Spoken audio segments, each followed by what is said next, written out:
Hello and welcome back to the Common Colt Podcast. The Colts Podcast is real takes and no clickbait. I'm Josh Hudgens, joined by Dan Hertzler. What's up, Dan? Not too much. Enjoying, a beautiful sunny day here. Hopefully, more to come as summer moves around. But the Colts are interested in a wide receiver. We heard late Friday night, and I kind of want to talk a little bit about what does this mean, and is this the right fit? Is this the right move? So what's your thoughts on this? Perriman, receiver, has kind of bounced around the league. Spent time with the Colts. What's your thoughts here, Josh? Yeah, Breshad Perriman, obviously, he's been in the league for a few years now. Spent time with multiple teams. And hey, we give one-word reactions around here. So I think we're going to summarize it one word and we're going to go into the details. And I want to know what your guys' one word too is in the comments. So make sure you put your one word is and maybe explain why it is. But for me, just 30,000 foot scope here. I'm excited. I'm excited that the Colts are looking for a receiver. I'm excited that, hey, we're hearing about some moves because it's kind of the dead time in the offseason right now.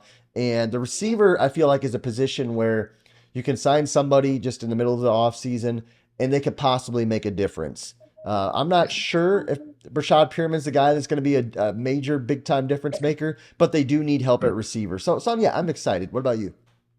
My one word is expected. This is just an expected move that the Colts have to make. If it's not going to be Periman, it's going to be a receiver. You just look at, again, this wide receiver draft or this room, not draft room, but their depth chart room. And they have space for one more receiver that's a veteran that can come in here. To me, it's got to be an outside guy. I think with Downs and Isaiah McKenzie, that's the slot position. I think they're looking at, okay, what happens if Pittman gets hurt? What happens, if guys don't take the next step? Okay, and so you run into all these kind of questions, and I think a veteran receiver really plays that part. So this is an expected move. I'm not sure why I'm not sure why you're excited though. Like, why'd you choose that one word? That's interesting. I'm not really excited about this. Well, honestly, I think the Colts are so bad and so thin at receiver. I mean, we've been holding on to this Mike Strawn thing as fans because he's done some stuff in the preseason that that's how bad we are. Like I like Mike Strawn. I jumped on the hype thing, but I also jumped on the Derrick Rogers hype train, and Colts fans know that name, and the Carter kid, Chris Carter's kid. I was on that hype train. I want a guy who, if one of our receivers goes down, Michael Pittman goes down, Josh Downs goes down.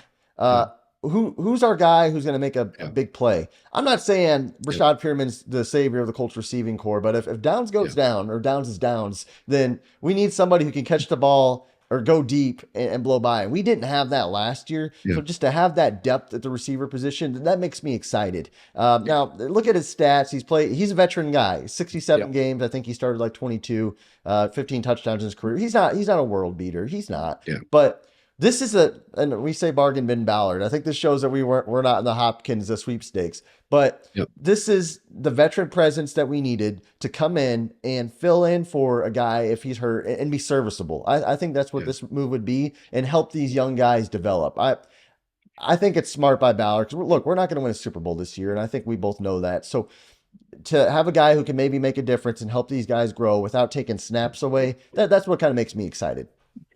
Yeah, that part I'm 100% with you. Again, we're hoping Pierce takes that next step as a second-year player, but maybe he doesn't. And then what do?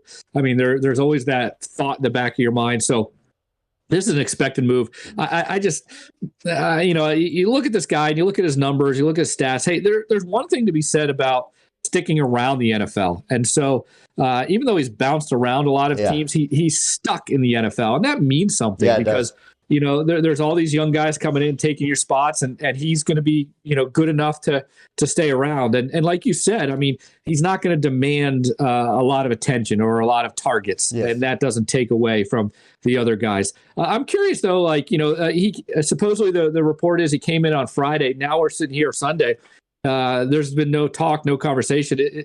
You think this is a normal kind of Ballard move, or do you think this means maybe the Colts really aren't interested in him? Yeah, like you said, Adam Schefter tweeted, hey, look, he's came in for a workout on Friday.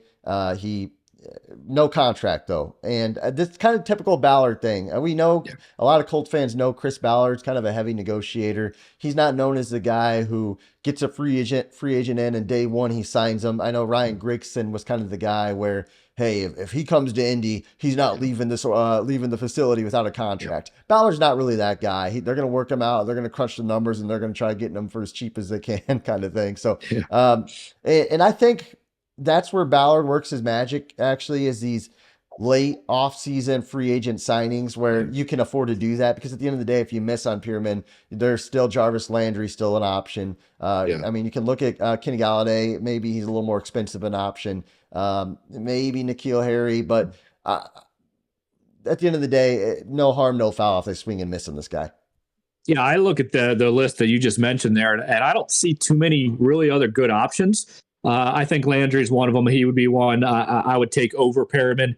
I'd want nothing to do with Galladay. He seems to be a head case. He kind of quit on the Giants. Harry, he isn't old enough. He's not the veteran I'm looking for.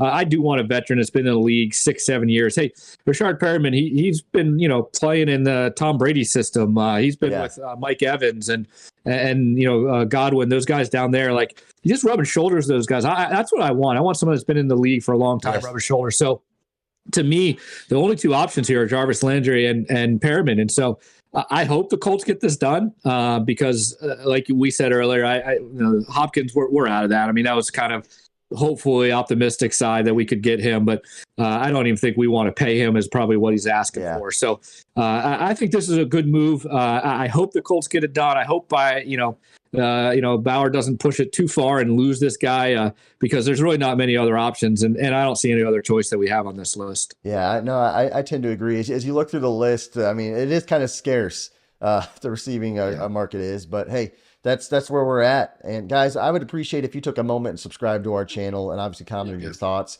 If not Periman, who would you like them to get? Let us know. Guys, again, we appreciate you watching our show. And again, we wish you the best and have a great rest of your day.